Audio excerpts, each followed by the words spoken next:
L'histoire débute dans la ville moderne de Tokyo, où un homme malchanceux, insignifiant et méprisé déambule dans les rues. En marchant, il réfléchit à sa vie et aux objectifs qu'il a, ou n'a pas, atteints. À 37 ans, il regrette profondément de n'avoir jamais eu de petit ami. Soudain, il croise un ami d'enfance qui est accompagné de sa nouvelle petite amie. Il n'en revient pas. Comment cet ami, beaucoup plus jeune que lui, peut-il déjà avoir une compagne? L'ami explique qu'il voulait justement lui présenter sa petite amie, d'où cette rencontre fortuite.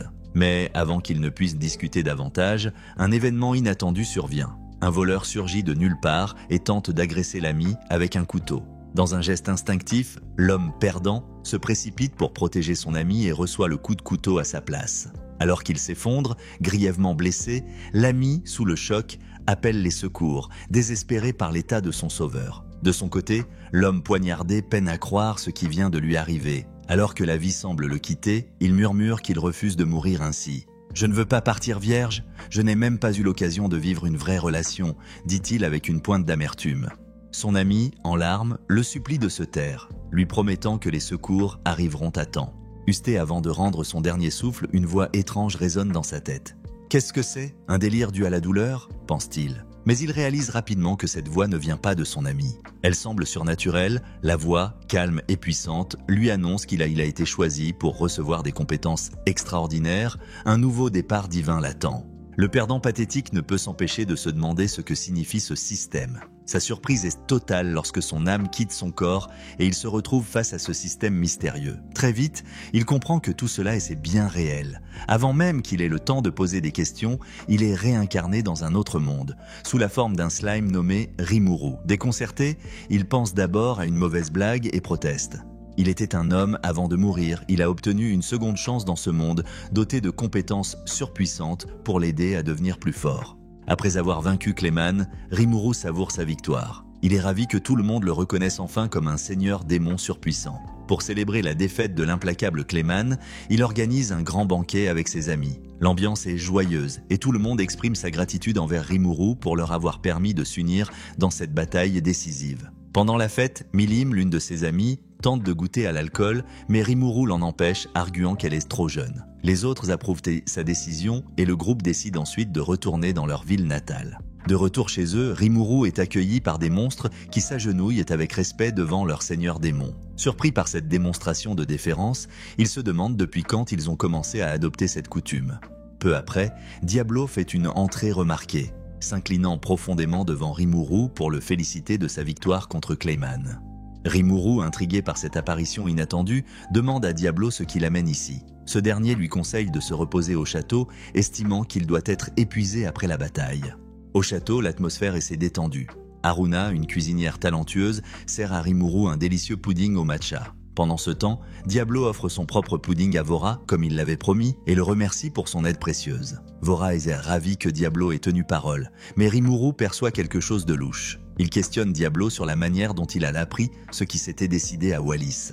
Vora, visiblement terrifié, refuse de répondre, ce qui ne fait qu'accroître les soupçons de Rimuru. Finalement, il devine que Vora a probablement échangé cette information contre 3 desserts. D'un ton moqueur, Rimuru conseille à Vora d'éviter les sucreries, affirmant que cela pourrait nuire à sa santé. Mais Vora avoue avec embarras qu'il n'a aucun contrôle sur ses désirs, surtout lorsqu'il s'agit de desserts. Rimuru revient à sa question initiale et demande à Diablo comment il est arrivé au château. Diablo répond qu'il était occupé à accomplir la mission que le grand Rimuru lui avait confiée, mais que Vora l'a contacté pour lui conseiller de revenir. Furieux, Rimuru interdit à Vora de manger du pudding pendant une semaine entière comme punition pour s'être immiscé dans les affaires des autres. Ensuite, il interroge Diablo sur l'avancement de la mission. Diablo, d'un ton calme, lui affirme l'avoir exécuté avec une facilité déconcertante. Il explique qu'au départ, il a utilisé un sort mystérieux pour soigner les hommes du roi qui étaient sur le point de mourir dans d'atroces souffrances.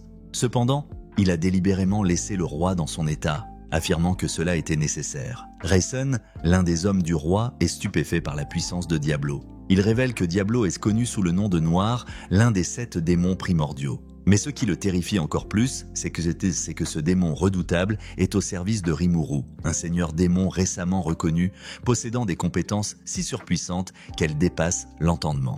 Pris de désespoir, Ryzen supplie Diablo de l'accepter comme nouveau serviteur, tout en demandant grâce pour son roi en lui sauvant la vie. Diablo accepte l'offre mais avertit Ryzen.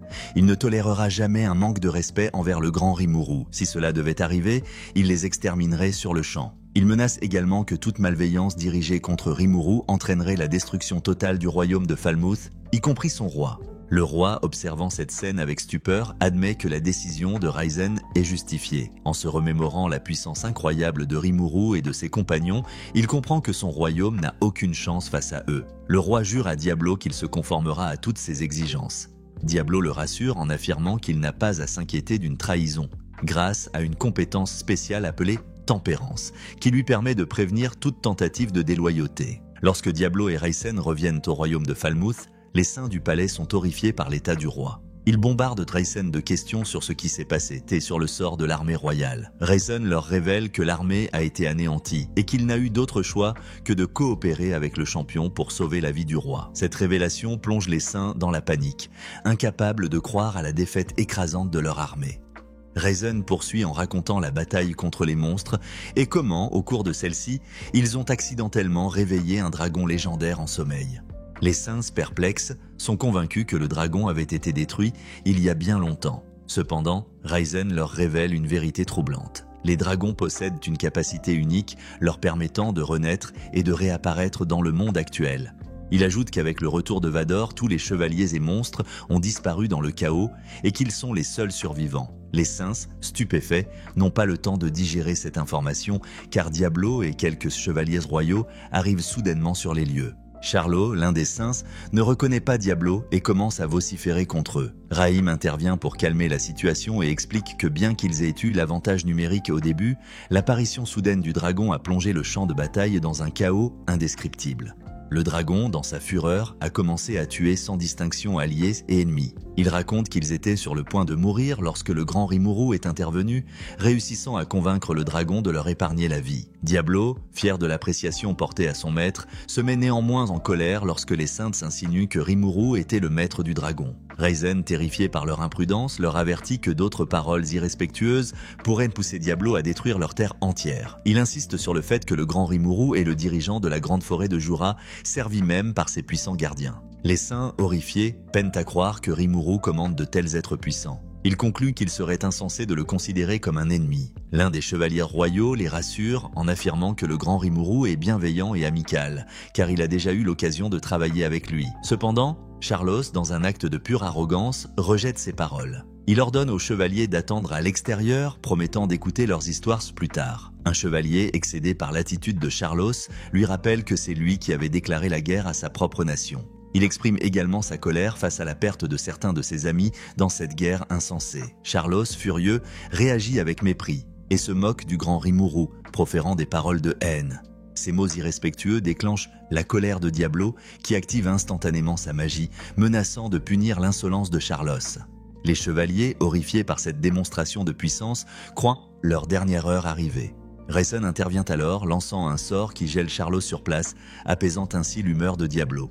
Ryzen en profite pour rappeler aux saints qu'ils ont été vaincus, tout comme leur roi, mais que le grand Rimuru, dans sa clémence, leur a accordé une chance de survivre. Devant la gravité de la situation, les saints réfléchissent à leurs options et décident finalement d'écouter l'offre du grand Rimuru. Diablo, satisfait de leur décision, honore sa promesse en soignant rapidement le roi. Les saints, ébahis, ne peuvent croire ce qu'ils voient, eux qui avaient tout essayé pour ramener leur roi à son état normal. Diablo se présente alors fièrement comme le majordome royal du grand Rimuru et leur annonce qu'il porte un message important de la part de son maître. Diablo partage le message du grand Rimuru et dévoile les termes suivants pour des pourparlers de paix prévus dans une semaine. Rimuru propose 3 options. Le roi abdique le trône et paie un tribut conséquent. Le royaume se rend et devient un état vassal sous l'autorité du grand Rimuru. La guerre continue avec la promesse d'une annihilation totale par les forces de Rimuru. Les saints, abasourdis par ces conditions, demandent un délai pour réfléchir à leur décision. Cependant, Diablo, agacé par leur hésitation, leur montre un aperçu de sa puissance écrasante et déclare qu'il attend une réponse ferme dans une semaine. Passé ce délai, il promet de détruire leur royaume de ses propres mains. Pendant ce temps, Rimuru se réjouit que toutes ces négociations se soient déroulées sans perte humaine. Cependant, il est surpris d'apprendre que Diablo a exigé également des réparations s'élevant à 10 000 pièces d'or stellaire, une somme astronomique équivalente à 1 billion dans la monnaie de son ancienne vie. Rimuru trouve cette exigence excessive et ordonne à Diablo de réduire le montant, permettant au royaume de payer par versement sur une période de 10 ans. Diablo, néanmoins, n'est pas d'accord et affirme que leurs adversaires n'ont pas d'autre choix que d'accepter les conditions actuelles. Il est convaincu qu'ils opteront pour la deuxième option, sachant qu'ils n'ont aucune chance de remporter une guerre contre Rimuru. Alors qu'ils discutent, Rimuru aperçoit Belladora en larmes. Pour le réconforter, il lui rend son pudding au matcha, ce qui illumine le visage du dragon. Avant de conclure, Rimuru donne des instructions précises à Diablo. Analyser soigneusement la situation et l'informer immédiatement en cas de problème. Ainsi commence cette histoire captivante. Si vous avez aimé ce résumé, n'oubliez pas de laisser un j'aime et un commentaire. Abonnez-vous à ma chaîne pour découvrir encore plus de résumés d'animés passionnants. Et surtout, dites-moi dans les commentaires quel anime vous aimeriez voir résumé ensuite.